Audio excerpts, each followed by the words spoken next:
तो दोस्तों आज की जो कहानी मैं आपको बताने जाने वाला हूँ वो काफ़ी ज़्यादा ख़ास है क्योंकि मैं जिस शहर में रहता हूँ ये उसी में हुई दो कपल्स के साथ घटी एक घटना है जो कि मैं आज आपको बताने वाला हूँ। तो सुनिए।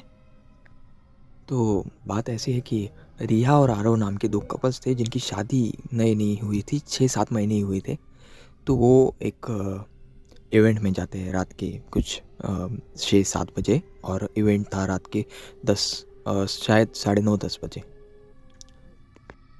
इवेंट ख़त्म होने के बाद में वो बाहर निकले, उनकी पुराने कार में बैठे और निकल गए थे।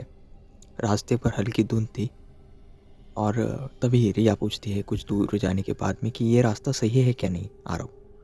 आरव कहता है कि मैं तो जीपीएस के सहारे ही गाड़ी चला रहा हूँ, होना तो सही चाहिए। अचानक कार की हेडलाइट बंद चालू हो जाती है। कुछ सेकंड के लिए सड़क के बाजू में उनको कुछ अजीब सी चीज़ दिखाई देती है, शायद किसी तरह की परछाई। वो श्योर नहीं थे लेकिन वो डर गए थे।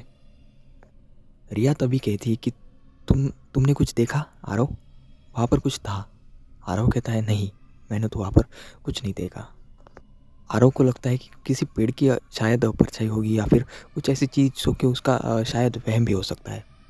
तो वो उसे इग्नोर कर कर सामने चले जाते हैं। थोड़ी दूर और जाने के बाद में कार अचानक बंद हो जाती है। आरव कहता है ये भी अभी होना था। थोड़ी दूर उनको एक पुरानी झोपड़ी दिखती है जिसमें थोड़ी हल्की पीली लाइट चल रही थी।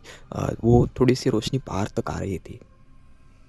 रिया तभी बोलती है कि आरव मुझे यहाँ पर अच्छा नहीं लग रहा है, हम कार में ही बैठते हैं सुबह तक। तो आरव कहता है कि नहीं, शायद हमें कोई मदद मिल जाएगी। तो दोनों झोपड़ी की तरफ जाते हैं और वो दरवाज़ा देखते हैं, वो आधा टूटा हुआ था, उसे जंग लगा हुआ था। और तब भी रिया कहती है कि आरव हमें अंदर नहीं जाना चाहिए, पर आरव उसकी एक नहीं मानता। और वो कहता है कि हमें वहाँ पर अकड़ के सोने से अच्छा है कि यहाँ पर हमें कोने में कोई जगह मिल जाएगी। अंदर जाते हैं। अजीब सी उन्हें एक अजीब सी गर्माहट महसूस होती है जो कि बहुत अजीब था। लेकिन उनको लगता है कि पुरानी झोपड़ी होगी तो यहाँ पर होगा कुछ। अंदर जाने के बाद उनको उनके पीछे से कुछ छोटी सी थोड़ी सी कम आवाज़ में फुसफुसाहट सुनाई देती है, जैसे कि कोई कम आवाज़ में उनके पीछे खड़ा होकर बात कर रहा हो। रिया तो काफ़ी ज़्यादा डर गई थी, वो आरव का हाथ कस कर पकड़े खड़ी थी। तभी पीछे से उन्हें एक आवाज़ आती है कि क्यों आए हो तुम दोनों यहाँ पर फिर से। रिया बहुत ज़्यादा डर जाती है, बहुत ही ज़्यादा डर जाती है। आरव का चेहरा थोड़ा थोड़ा करके पीला पड़ने लग जाता है क्योंकि वो भी डर रहा था। तभी वो आवाज़ तेज़ होती है और किसी की हंसने की आवाज़ आती है ज़ोर से।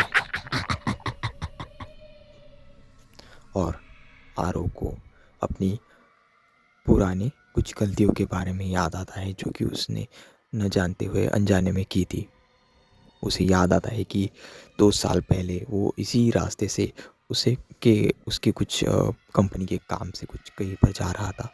तो उसने रास्ते पर एक महिला को कार से ठोक दिया, और कार से ठोकने के बाद में भी वो महिला रोड के किसी कोने में जाकर गिर के थोड़ी देर जिंदा थी। वो बचाई जा सकती थी, लेकिन आरव को देर हो रही थी। तो आरव ने पहले ये भी सोचा कि मेरे काम में मेरे गले पड़ जाएगी ये लड़की, अगर इसे कुछ हो गया तो मुझे सब कुछ भरना पड़ेगा। तो आरव उसे इग्नोर करके चला जाता है। और फिर रिया ध्यान देती है कि आरव की सांसें तेज़ हो जाती है। रिया डर जाती है कि आरव खुद को संभालो। रिया बहुत कुछ बोलती है लेकिन आरव जैसे कि किसी के वश में हो चुका हो।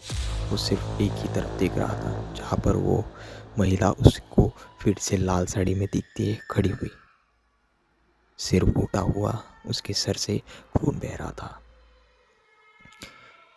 वो काफ़ी डर जाता है, उसे इतने ज़्यादा पसीने छूट जाते हैं जैसे कि उसको लगता है कि वो अभी मरने वाला है। तभी आरव रिया का हाथ कस के पकड़ता है और झोपड़ी के पिछली दरवाजे की तरफ तेज़ी से भागता है। लेकिन शायद किसी की इच्छा नहीं थी कि वो वहाँ से निकले। झोपड़ी के दरवाज़ा अपने आप ज़ोर से लग जाता है और रिया रोने लगती है ज़ोर ज़ोर से। तब यारो ज़ोर ज़ोर से माफ़िया मांगने लगता है कि मुझे माफ़ कर दो, मैंने ऐसे वगैरह वगैरह वगैरह बहुत ज़ोर शोर से रोने लगता है और माफ़िया भी मांगता है। तब वो जो औरत थी वो धीरे धीरे करके वहाँ से गायब हो जाती है। आरो और रिया चुप हो जाते हैं। एक अजीब सी शांतता उस झोपड़ी में थी। दोनों बाहर निकलते हैं, रोड क्रॉस करने जाते हैं और उनके कार में बस बैठने ही वाले थे कि कहीं से एक लोहे का सरिया उन दोनों के गाल के आर पार होकर निकल जाता है और रास्ते के बीच में ही उन दोनों की लाशें गिर जाती है। और उस दिन दोस्तों एक और कपल उसी रास्ते पर लुप्त हो जाता है।